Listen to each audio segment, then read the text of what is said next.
Hello and welcome back to the 162 at Arlington podcast. Today we are going to be talking about the Rangers winning 2 out of 3 from the Royal Series. This is very similar to the Guardian series where it doesn't really matter how pretty it is, as long as they get the series win, that's all that matters, you know? Um, Definitely some sloppy ball played by the Rangers in this series. Just left so many runners on base, had bad base running, some bad defense, but also some good defense. Um, but yeah, I'll hand it to you first. I think let's talk about the offense first. What's your thoughts?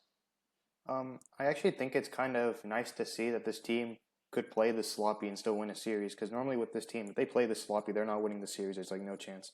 The fact they won the series and they played this sloppy, it's nice to see.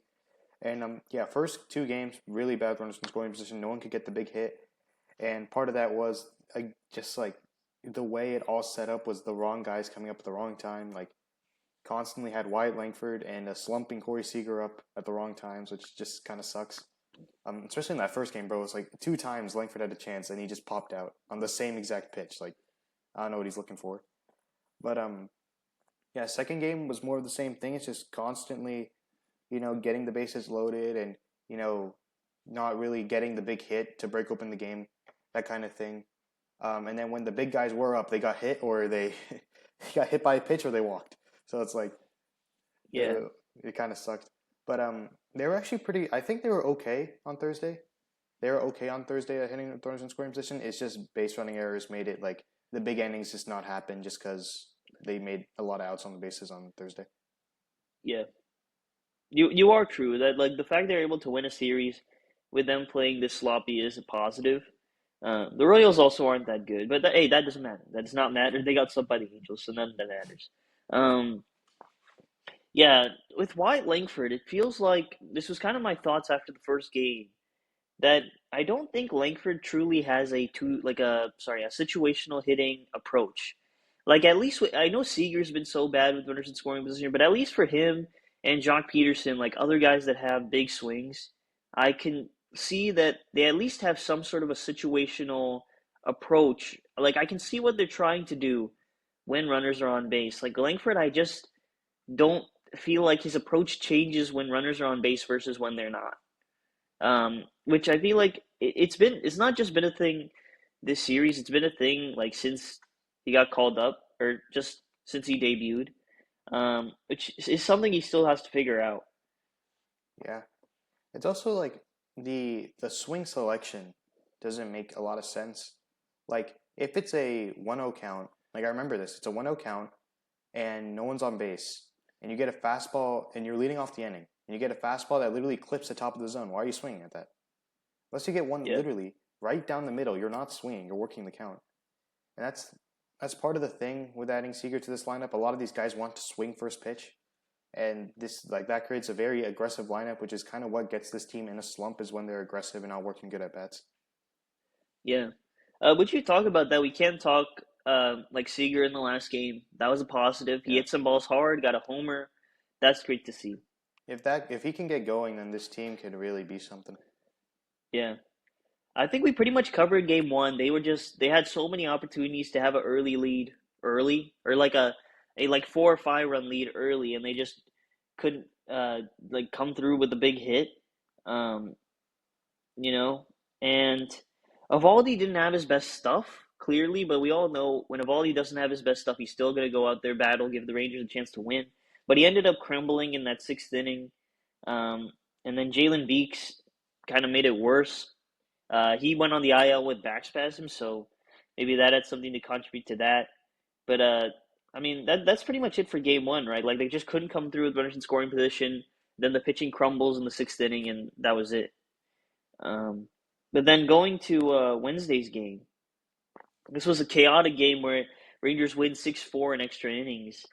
Um, man, as soon as like it was what 3-2 Kansas City, and you're getting ready to just have like go have like a I was ready getting ready to have like a kind of a like ragey kind of reaction video to this game because they've just played so sloppy in the first game and up till that point in the second game where like if they just played some clean, good baseball, they would win these games, So he was getting frustrating the amount of sloppy play the Rangers had, but they ended up pulling it off on Friday.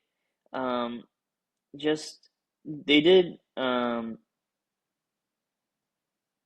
Jake Berger comes off the bench for Jock Peterson, who did get hurt, but I feel like this is the perfect role for Jake Berger in terms of he's a bench player that comes in to hit lefties. Like he's that platoon player that we wanted McCutchen to be. Like I think the role that McCutchen was, I think that is the role that Jake Berger should be. I don't think he should be the everyday first baseman because he's just so good against lefties. That's what he does best, and I think um, if you just put him in that role, I think he will succeed. Um, and then after that, the Royals come back with some bad defense from Nimmo, and then Berger comes through again with the sac fly, but they couldn't add on. And then Elias Diaz kind of steals the show in this game with with throwing out a runner, which I think was like one of the best throws we've seen from a Rangers catcher in a while.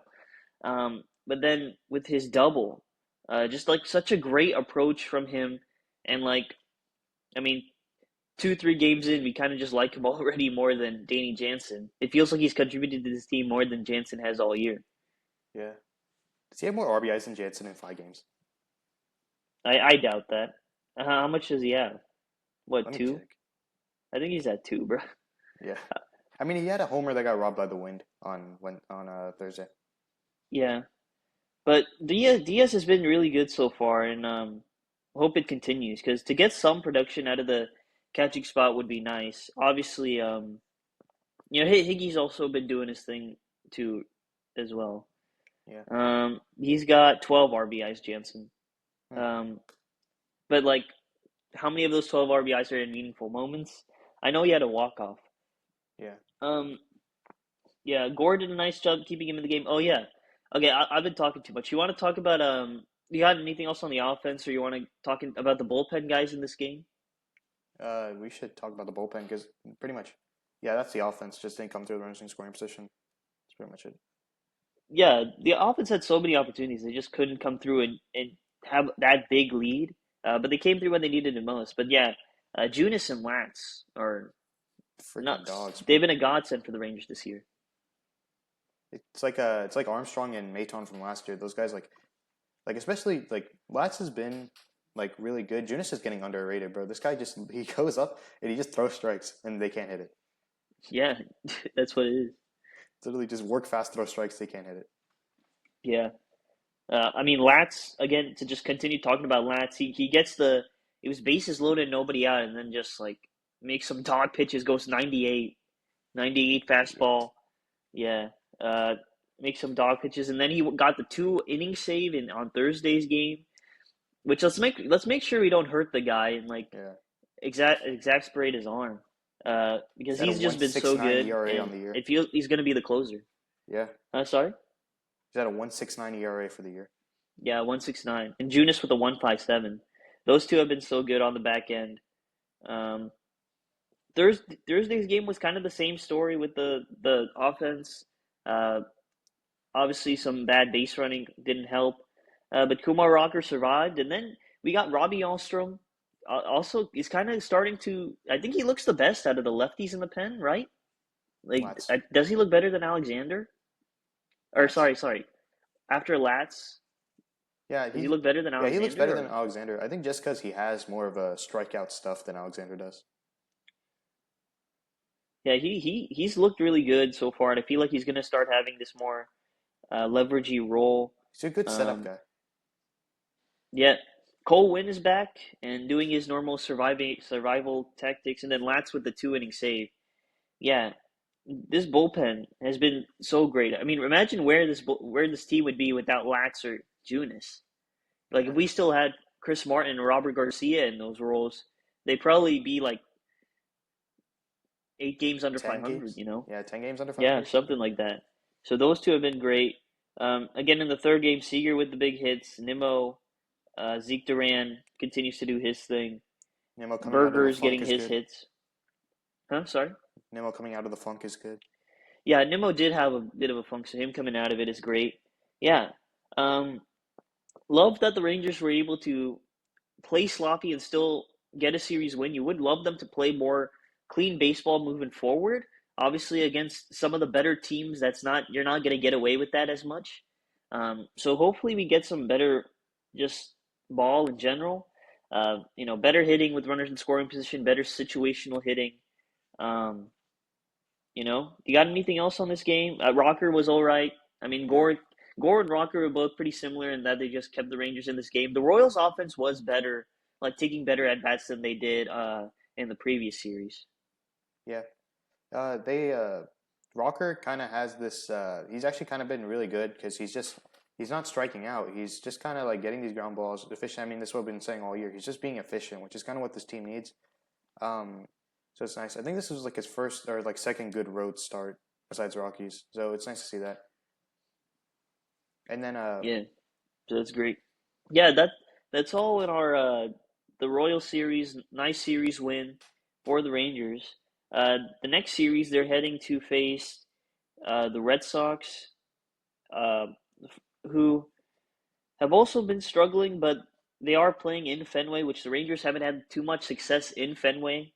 Uh, you know, um, they're facing Sonny Gray the first game, which Sonny Gray has just always dominated the Rangers. Even if you remember, like since 2013, he's just been crazy good against the Rangers. Last year, he was with the Cardinals and diced up the Rangers pretty good. So scared for this matchup. It's against Jack Leiter.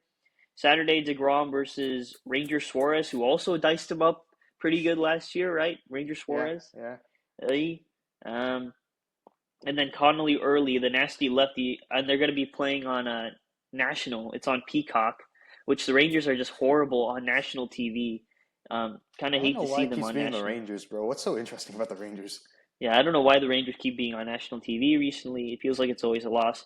So kind of scared for the series. These pitching matchups don't favor the Rangers, and it feels like the Rangers starters are going to have to be pretty good this series. Yeah. Yep. So thank you guys for all the support. Nice series win for the Rangers against the Royals, and we'll see you after the Red Sox series. Peace.